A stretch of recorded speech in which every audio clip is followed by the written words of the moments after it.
China keeps blowing up its own cities, like literally.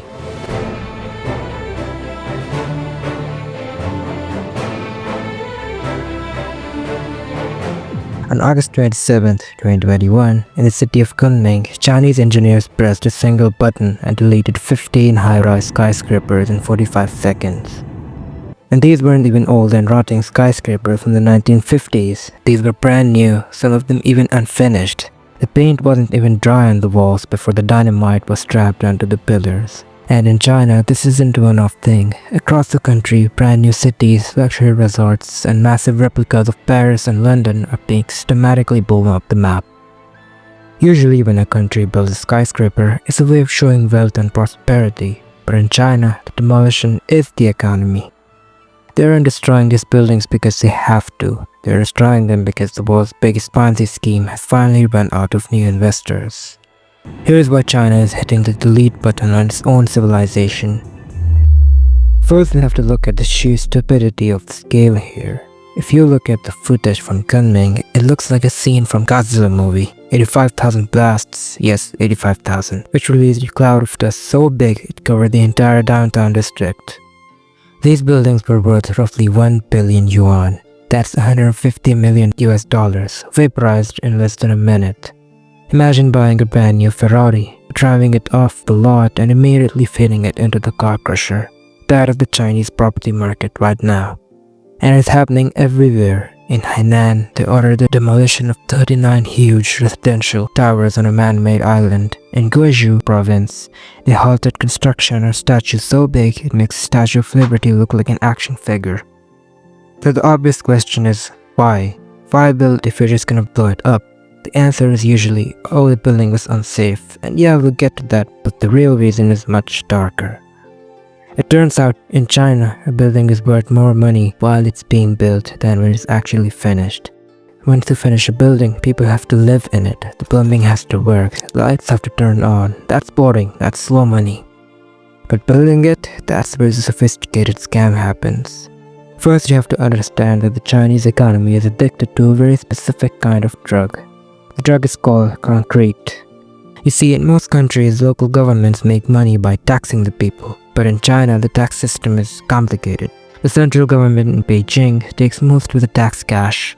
So the local mayors in random cities needed a way to make money to build roads and pay their own salaries.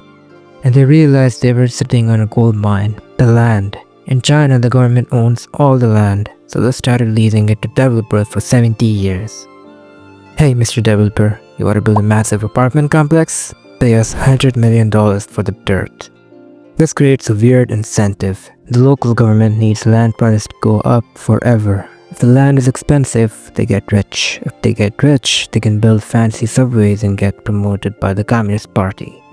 So you have this cycle. The government sells the land at a crazy price.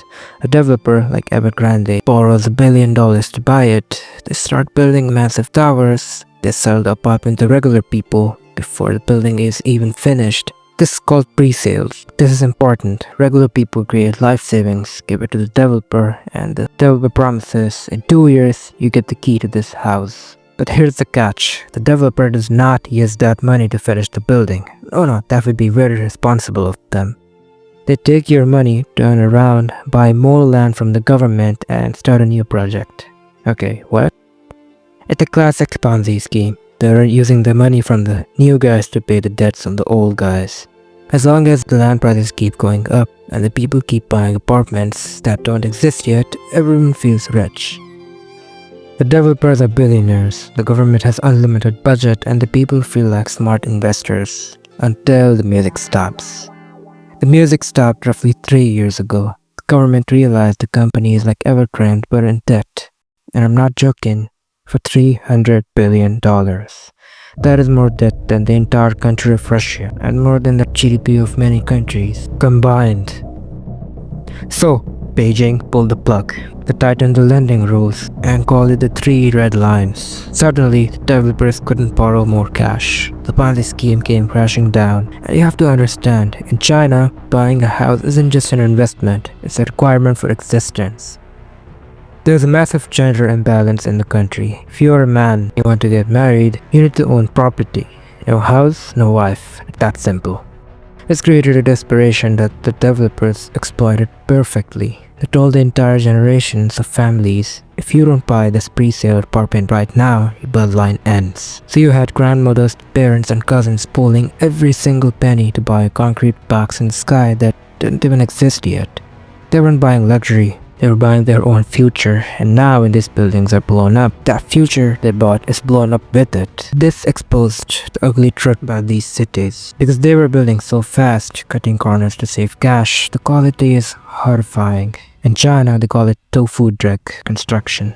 You can find hundreds of videos online of people poking concrete walls with a stick, and the wall crumbles like dry cake. Rebar that are thinner than a pencil, support beams filled with trash instead of cement. So now you have these thousands of half-finished skyscrapers. The developer is bankrupt, so the government has no money to finish them, and even if they did finish them, the concrete is so bad the building might just collapse in 10 years anyway.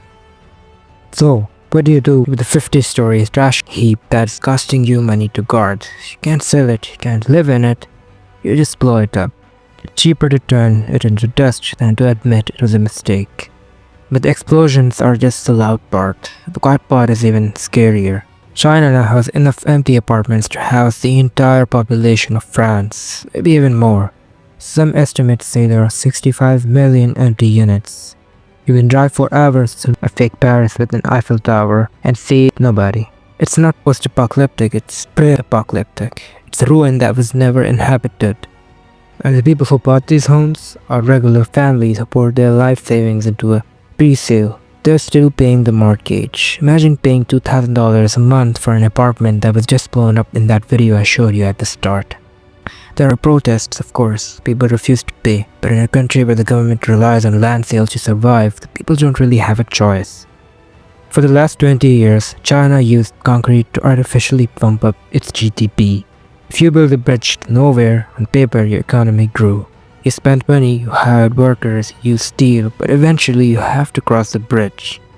China is now blowing up its own cities because they're trying to erase the evidence of the biggest economic bubble in history. They're deleting the supply instead of address the demand.